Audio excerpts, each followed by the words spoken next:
স্মরণ কন্দন ভক্তি বিনা কোন সাধন দিতে না রে ফল, সব ফল দেয় ভক্তি স্বতন্ত্র প্রবল। অন্য সাধন করে না, শুধুমাত্র ভক্তি সাধন করছি। তো ভক্তি সাধন করলে সব ফলগুলো পেয়ে যায়। এত পাওয়ার আছে ভক্তিতে। যত কর্মবি যত তপসা জ্ঞান বৈরাগ্য যত যোগে ন দান ধর্মে ন সে অবিরত রইলবি সর্বমত ভক্তি যোগে না মদ ভক্ত লবতন রসা স্বর্গপবর্গম মধ্যম কথন যদি বাঞ্ছতি। কর্মের দ্বারা প্রাপ্য ফল, যোগের দ্বারা তপস্যার দ্বারা জ্ঞান কর্মাদির যত রকমের ফল আছে, ওই সাধনগুলো ভক্ত করে না, তবু সব ফলই দিতে পারে। ভগবান বলছেন আমার ভক্তি যোগের দ্বারা আমার ভক্ত সব ফল লাভ করে। যত কর্মবি যত তপস্যা জ্ঞান যত যোগে ন দান ধর্মে ন সেবরিত রৈরবি সর্বমদ ভক্তি যোগে ন মদ ভক্ত লবতন রসা স্বর্গপবর্গম মধ্যম কথন যদি বাঞ্ছতি। কর্মের দ্বারা প্রাপ্য ফল, যত কর্মবি যত তপস্যা জ্ঞান যোগ অন্যান্য শুভ কর্মের দ্বারা যে ফল পাওয়া যায়, সর্বমদ ভক্তি যোগে না। কে বলছে? ভগবান আমার ভক্তি যোগের দ্বারা আমার ভক্ত অল্প সময়ের মধ্যে সেই ফলগুলো পেয়ে যায়, করে না অন্য কিছু, শুধু ভক্তি যোগটাই করে। ভক্তি যোগে এত পাওয়ার, অন্য সাধন না করলেও সব সাধনের ফল পেয়ে যায়। ভক্তি যোগে এত সাধন, এত যোগ।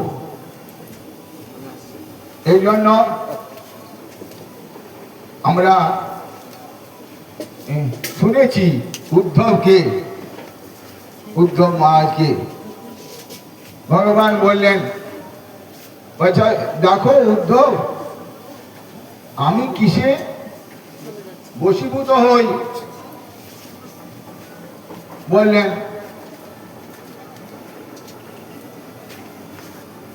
কি বললেন?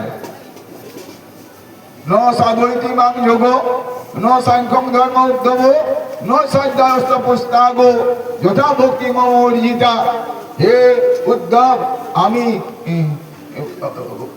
অন্যান্য যোগ সাধয়তি মাং যোগ, যোগ সাধনে সাধ্যায় মানে বেদ পাঠ, তপ তপস্যা ত্যাগ সন্ন্যাস নিয়ে চলে যাওয়া, এগুলো দ্বারা আমি বশীভূত হই না। যথা ভক্তি মম অর্জিতা, ভক্তিতে যেমন আমি বশীভূত হই। এই জন্য ভক্তিটা করতে গেলে কি রকম অধিকার চাই? উত্তম ভক্তি কাকে বলে? অন্যাবিলাসিতা শূন্যং জ্ঞান কর্মার্দনাবৃতং আনুকূল্যেন কৃষ্ণানুশীলনং ভক্তির উত্তমা। অন্যাবিলাস মানে কৃষ্ণের সুখ চিন্তা ছাড়া নিজের ইন্দ্র তোষণের যেটা চিন্তা, সেই অন্যাবিলাস। কৃষ্ণের ইতর বিষয় বাসনা, এটি অন্যাবিলাস। এই অন্যাবিলাসিতা শূন্যং জ্ঞান কর্মার্দনাবৃতং, কর্ম জ্ঞান ইত্যাদি ত্যাগ করে আনুকূল্যেন কৃষ্ণানুশীলনং ভক্তির উত্তমা।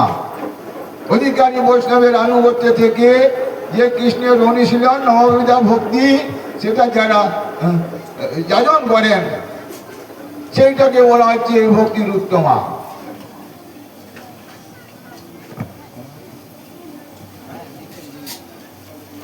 পাঞ্চা কল্পতরুভ্যশ্চ কৃপা সিন্ধু ভৈবচ পতিতানাং পাবনেভ্যো বৈষ্ণবেভ্যো নমো নমো।